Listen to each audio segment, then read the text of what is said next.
एक ऐसा देश जहां यूरोप की तीसरी सबसे बड़ी इमारत स्थित है और यहाँ का राष्ट्रीय पक्षी बाज है। ये देश इतना सुंदर है कि यहाँ हर साल लाखों लोग घूमने आते हैं। यहाँ की पुरानी परंपराओं में सामूहिक स्नान शामिल है। यहाँ पर पहली बार बच्चे के जन्म पर माता पिता को 10 लाख रुपए मिलते हैं और दूसरे बच्चे के जन्म पर यह राशि बढ़कर 20 लाख रुपए हो जाती है। यहाँ महिलाओं की संख्या पुरुषों से ज्यादा है। हालांकि इस देश की आबादी लगातार घट रही है, जिसके कारण सरकार माता पिता को प्रोत्साहित करने के लिए लाखों रुपए देती है। इस देश की खूबसूरत इमारतें, साफ सुथरी सड़कें और समृद्ध इतिहास बहुत ही रोचक है। हर साल 1.6 करोड़ लोग इस देश की सैर करने आते हैं।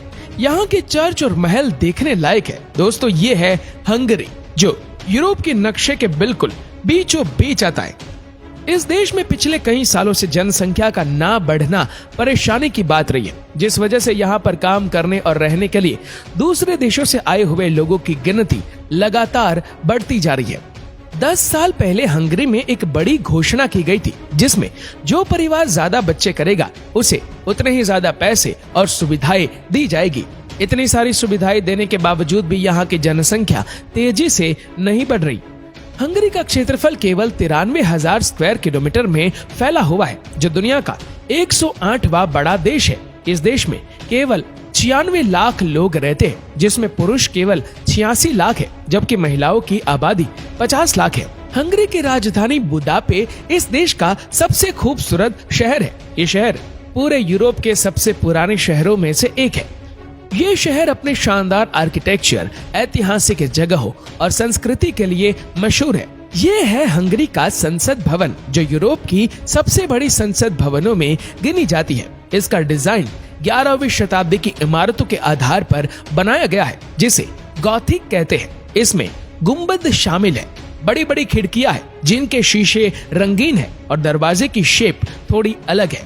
इस तरह की इमारतें केवल हंगरी में ही देखने को मिलती है। ये है बुद्धा कस्टल, जो एक यूनेस्को की वर्ल्ड हेरिटेज साइट है। इसे पुराने रॉयल पैलेस के हिल टॉप पर बनाया गया है।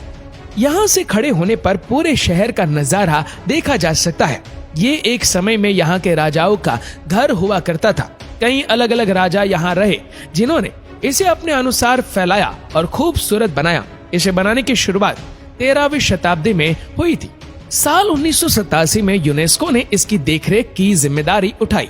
इस कैसल के अंदर हंगेरियन नेशनल गैलरी भी है, जहां देश की चित्रकारी और कला देखने को मिलती है। इस गैलरी के अलावा कैसल में एक म्यूजियम भी मौजूद है, जिसमें इसके इतिहास को संजो कर रखा गया है। ये है थर्मल बाथ। इसमें लोग इकट्ठे होकर गर्म पानी से नहाते हैं। ये स्नान घर नेचुरल थर्मल स्प्रिंग से पानी लेते हैं, जो जमीन के नीचे गर्म होता है। इस पानी में कई तरह के मिनरल्स मौजूद होते हैं, जो शरीर की चमड़ी के लिए फायदेमंद है। लोग इस गर्म पानी से घंटों नहाते हैं और आराम करते हैं। इस स्नान घर के बाहर एक गार्डन भी बना हुआ है। यहाँ लोग अक्सर नहाने के बाद जाते हैं। इस तरह के स्नान घर हंगरी में हर जगह देखने को मिलते हैं। साथ ही ये रूथ बाथ 425 साल पुराना है, जिसे 16वीं शताब्दी में शुरू किया गया था। ये है हंगरी की सबसे बड़ी और यूरोप की दूसरी सबसे बड़ी नदी।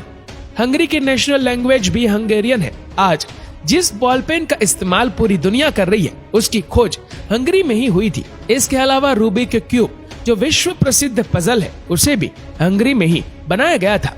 हंगरी एक लैंडलॉक कंट्री है, यानी इसके चारों तरफ कोई ना कोई देश मौजूद है। यहाँ एक रेलवे स्टेशन ऐसा भी है, जहाँ 10 से 14 साल के बच्चे टिकट काउंटर पर खड़े होते हैं और टीटी का काम भी करते हैं। इसे चिल्ड्रन रेलवेज कहते हैं। ये रेलवे लाइन राजधानी बुडापेस्ट के पास बुद्धा हिल्स में मौजूद है। ये बच्चे एक ट्रेनिंग कोर्स के बाद यहाँ अलग अलग रोल संभालते हैं, जिसमें उन्हें रेलवे की बेसिक जानकारी दी जाती है। बच्चों की सुरक्षा के लिए हमेशा एक बड़ा आदमी भी होता है। हंगरी की मेट्रो काफी पुरानी मानी जाती है, जिसे 166 में शुरू किया गया था।